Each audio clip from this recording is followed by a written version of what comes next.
Estudo Bíblico Cartas de Paulo a Timóteo. Estudo organizado por Sandra Bivar Neves. Fontes consultadas: Bíblia de Estudo Genebra, revista e ampliada, e sites de estudos bíblicos, estudodabiblia.net e estudobiblico.org. Introdução à 1ª e 2ª Timóteo. Cartas para um jovem evangelista. Timóteo, amado filho na fé. O jovem Timóteo morava na cidade asiática de Listra e era filho de uma judia crente e um pai grego. Atos 16. Ao visitar Listra novamente durante sua segunda viagem, Paulo ouviu o bom testemunho dos irmãos sobre Timóteo e decidiu levá-lo consigo para o trabalho da pregação do Evangelho.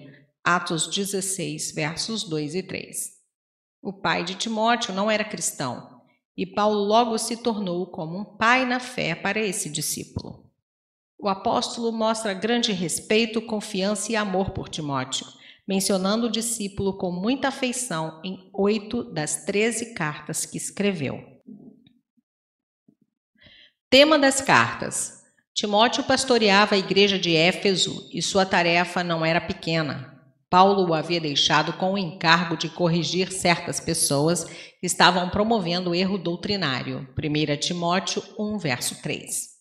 Na primeira carta, para ajudá-lo a combater esses falsos mestres, Paulo ensina a Timóteo como se deve proceder na casa de Deus. 1 Timóteo 3, verso 15. Embora Timóteo fosse ainda jovem, 1 Timóteo 4, 12, ele teria que ensinar esses mandamentos de Deus aos irmãos de Éfeso. 1 Timóteo 4, versos 6, 11 e 16. Na segunda carta, Paulo encoraja Timóteo a continuar pregando a palavra, corrigindo e repreendendo com toda longanimidade e doutrina. 2 Timóteo 4, 2. Mesmo no meio de muitas perseguições pelas mãos dos infiéis. 2 Timóteo 1, 8, 2, verso 3, 3, versos 12 e 13 e 4, verso 5. A ênfase de Paulo nestas duas cartas está sempre voltada à palavra de Deus. Tudo o que Timóteo precisava, tanto para corrigir erros doutrinários como para ficar firme no meio de tribulação, ele poderia achar na palavra do Senhor. Por esse motivo, Paulo exorta Timóteo: aplica-te à leitura, à exortação, ao ensino. 1 Timóteo 4,13. E procura apresentar-te a Deus aprovado como obreiro que maneja bem a palavra da verdade. 2 Timóteo 2, verso 15. Paulo sabia que Timóteo precisava da palavra de Deus para fazer o trabalho de evangelista. Ele não ordenava que Timóteo se apoiasse na sua experiência e nem que ele estudasse teologia para aprender a pregar. Em vez disso, Paulo mandou: tem cuidado de ti mesmo e da doutrina, porque fazendo assim, salvarás tanto a ti mesmo quanto aos teus ouvintes. 1 Timóteo 4,16. O caráter das cartas. Paulo, embora tendo grande intimidade como um pai para Timóteo, começa as duas cartas falando da sua autoridade como apóstolo. 1 Timóteo 1, verso 1 e 2 Timóteo 1, verso 1. Essas não são meramente cartas particulares, mas contém a revelação divina de Deus. 1 Coríntios 14, 37, Efésios 3, versos 3 a 5 e 2 Pedro 3, versos 15 e 16. As cartas foram escritas inicialmente para Timóteo. Mesmo assim, elas têm um segundo nível de aplicação universal, revelando a vontade de Deus sobre o papel das mulheres. 1 Timóteo 2, versos 11 a 15. As qualificações dos bispos e diáconos, 1 Timóteo 3, versos 1 a 13, a inspiração das Escrituras, 2 Timóteo 3, versos 14 a 17, e várias outras muito úteis à igreja. Primeira carta a Timóteo. Verdades fundamentais. 1. Devemos resistir à falsa doutrina na igreja.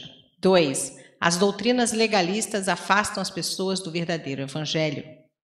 3. O culto e a autoridade da igreja devem ser cuidadosamente ordenados. 4. Diversos grupos dentro da igreja têm necessidades especiais. 5.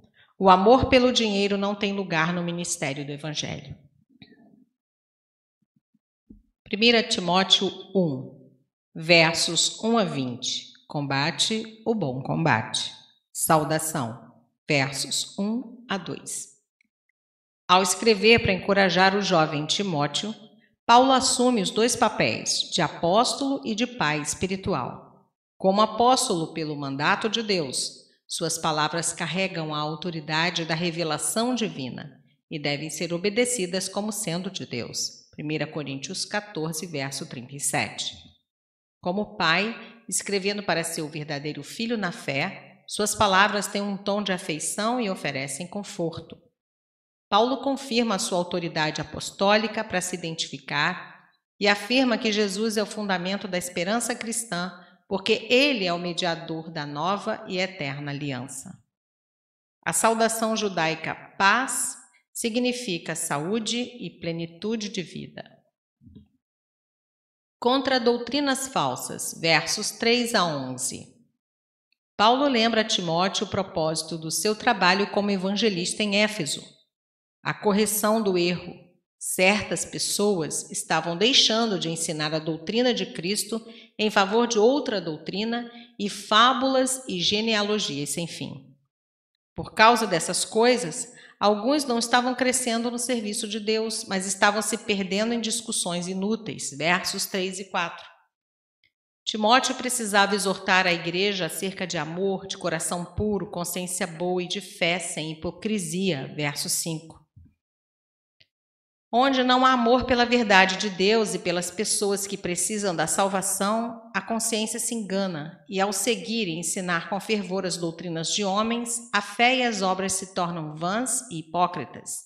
Versos 6 e 7, 2 Tessalonicenses 2, versos 9 a 12, 1 Timóteo 4, versos 1 e 2, 2 Timóteo 4, versos 1 a 4 e Mateus 15, versos 7 a 20.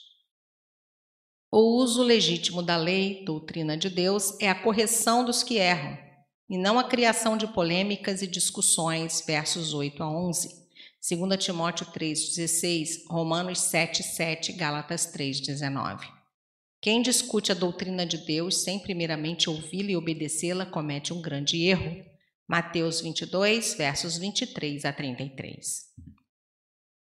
Com muito cuidado, devemos compreender, falar e praticar ousadamente somente a doutrina que o Senhor nos revelou no seu Evangelho. Por causa do seu amor pelo povo de Deus e do cuidado que tinha para com ele, Paulo insistiu para que a falsa doutrina fosse corrigida. Assim como o próprio Jesus, Mateus 5,17, Paulo acreditava que a lei mosaica por si só era um presente maravilhoso de Deus. No entanto, esse bom presente podia ser motivo de abuso e tornar-se maldição se fosse mal aplicada. Nos versos 9 e 10, Paulo apresenta o propósito da lei. Os falsos mestres, com seu sistema de obras para alcançar, na própria mente de cada um deles, a justificação pessoal, mostravam claramente que não haviam entendido o significado da lei. Ela não era um meio de justificação pessoal, mas um instrumento de condenação, de revelação do pecado, de convicção do erro, de arrependimento e súplica a Deus por sua misericórdia. Verso 15. Revela o pecado e torna evidente a cada pessoa a necessidade de estar em Cristo. Em outra passagem, Paulo deixou bem claro que os padrões morais da lei mosaica exerciam um papel importante na orientação dos verdadeiros crentes, pois estabelecia os meios para uma vida íntegra. As boas novas do que Deus fez em Cristo formam um padrão pelo qual a doutrina, bem como o entendimento que alguém tem da lei, são julgados como sendo sãos. É o tipo de ensino que produz vida e crescimento espiritual, o que implica que as falsas doutrinas produzem enfermidade e debilitação espiritual. O poder do Evangelho, versos 12 a 17. Ninguém sabia mais sobre engano do que o próprio apóstolo Paulo. Ele acreditava estar fazendo o que era reto perante Deus, mas na sua ignorância e incredulidade ele perseguia com fervor a igreja do Senhor, versos 12 e 13. Atos 8, versos 1 a 3 e 9, versos 1 e 2. Porém, pela graça de Deus, através do Evangelho, até esse principal dos pecadores recebeu perdão quando creu para a vida eterna. Versos 14 a 17. O Evangelho que salvou Paulo não inclui a doutrina de certas pessoas em Éfeso. Era este o Evangelho que Timóteo precisava pregar, confiante no poder dele, tanto para corrigir erro como salvar os que nele creem. Romanos 1, versos 16 e 17. Paulo incentivou Timóteo a resistir às falsas doutrinas quando estivesse ministrando em Éfeso. Ele relembrou Timóteo de sua própria experiência quanto à misericórdia de Deus e fundamentou essa exortação na sua experiência pessoal.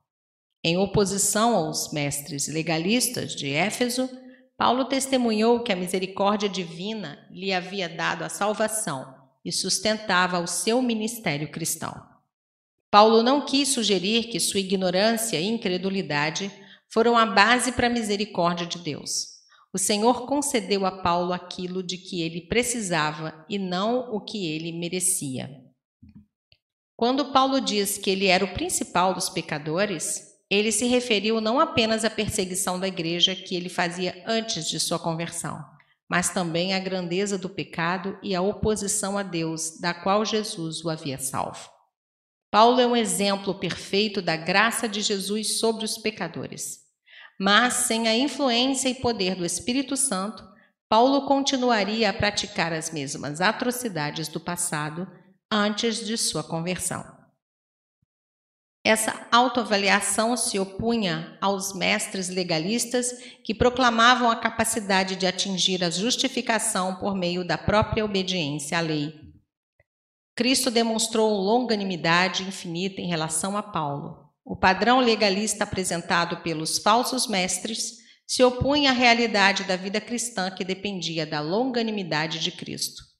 Ele ensina que Deus concede vida eterna a todos os que creem em Jesus como Senhor e Salvador. Não apenas a vida eterna, mas a vida em toda a sua plenitude, a vida abundante que Jesus nos falou. O bom combate, versos 18 a 20. Timóteo precisava ficar firme na luta contra a falsa doutrina, versos 18 e 19, Judas 3 e 4. Hoje, há muitos que têm rejeitado a boa consciência e ensinam como doutrina coisas que não fazem parte do Evangelho do Senhor. Versos 19, 1 Timóteo 4, versos 1 a 3, 2 João 8, 9. Devemos manter a fé, assim como Timóteo, pregando fielmente a palavra do Senhor para corrigir os que blasfemam com doutrinas falsas. Verso 20. Com imposição de mãos do presbitério, Timóteo foi separado para o ministério recebendo um dom espiritual junto uma palavra profética, sendo ungido para o serviço. O verso 20 provavelmente está se referindo à exclusão dos dois indivíduos da comunhão da igreja e, portanto, de volta ao mundo sob o domínio de Satanás.